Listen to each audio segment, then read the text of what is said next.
Vamos a hablar de lo que es el tubo de rayos X. Este es una ampolla de cristal el cual se le ha realizado vacío en su interior y tiene unos componentes. Este dispositivo es el encargado de generar lo que son los rayos X y se encuentra ubicado dentro de una carcasa de protección. La carcasa de protección tiene dos funciones.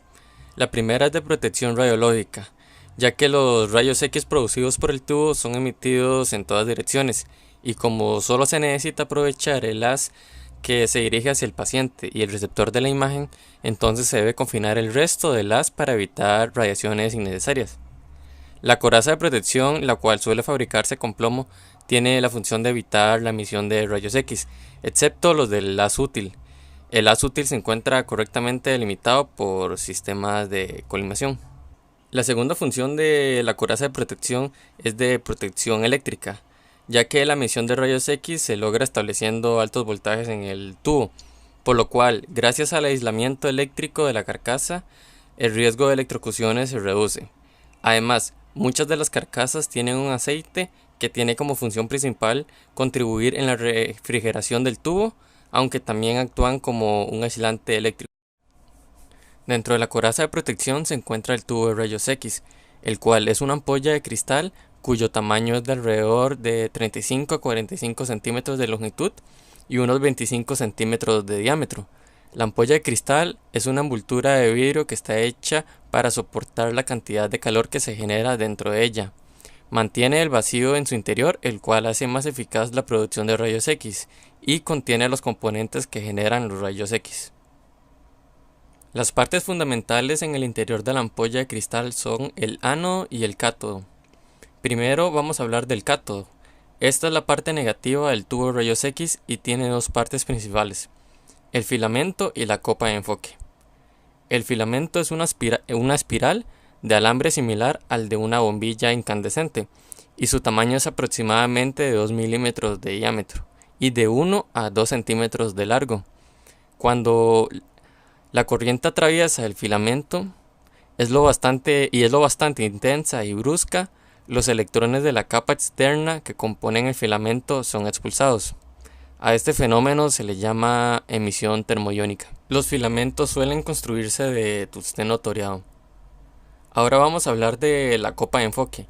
La copa de enfoque es un pequeño recipiente metálico en el cual se encuentra el filamento.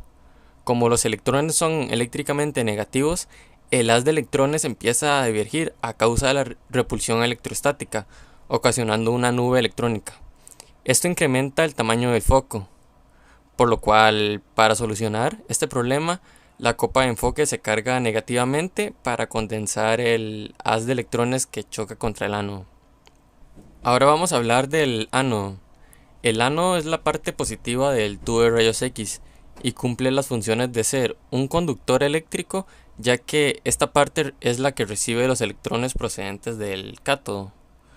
Proporciona soporte mecánico al blanco, el cual es la parte donde chocan los electrones. Y por último, sirve como un buen conductor térmico, ya que el 99% de la energía de los electrones que se depositan en el blanco es en forma de calor, por lo cual el ánodo debe ser capaz de disipar ese calor en el menor tiempo posible. Existen dos tipos de ánodos: el estacionario y los rotatorios. Los ánodos estacionarios son utilizados en unidades que no requieran altas intensidades ni altas potencias en el tubo, como equipos usados en odontología o algunos equipos portátiles. Cuando se desean producir haces de rayos X de alta intensidad en un tiempo corto, se usan ánodos rotatorios. Funcionamiento del tubo de rayos X. Al encender el equipo de rayos X, una baja corriente eléctrica pasa a través del filamento con el fin de calentarlo y prepararlo para su uso. Cuando el operador solicita la emisión de rayos X, la corriente del filamento aumenta bruscamente, ocasionando el efecto termoiónico, que es el encargado de arrancar los electrones de los átomos que componen el filamento. Una vez que ocurre el efecto termoiónico, los electrones emitidos desde el filamento permanecen momentáneamente en su proximidad y luego son acelerados hacia el ánodo por un diferencial de potencial ocasionando un gran aumento de la corriente del tubo de rayos X. La corriente del tubo es la cantidad de electrones procedentes del cátodo que se desplazan hasta el ánodo para generar los rayos X. Se le llama punto focal al área del blanco donde se inciden los electrones. Es el lugar donde se generan los rayos X. Casi todos los tubos de rayos X de los equipos de radiodiagnóstico tienen dos puntos focales, uno grande y otro pequeño. El grande es utilizado especialmente cuando se utilizan técnicas de alta potencia que requieran una gran cantidad de disipación de calor. En cambio, el foco fino, el pequeño, se utiliza cuando se requieren imágenes de alta resolución. Emisión de rayos X. Los electrones que viajan desde el cátodo hasta el ánodo constituyen la corriente del tubo de rayos X y a veces se les denomina electrones proyectil.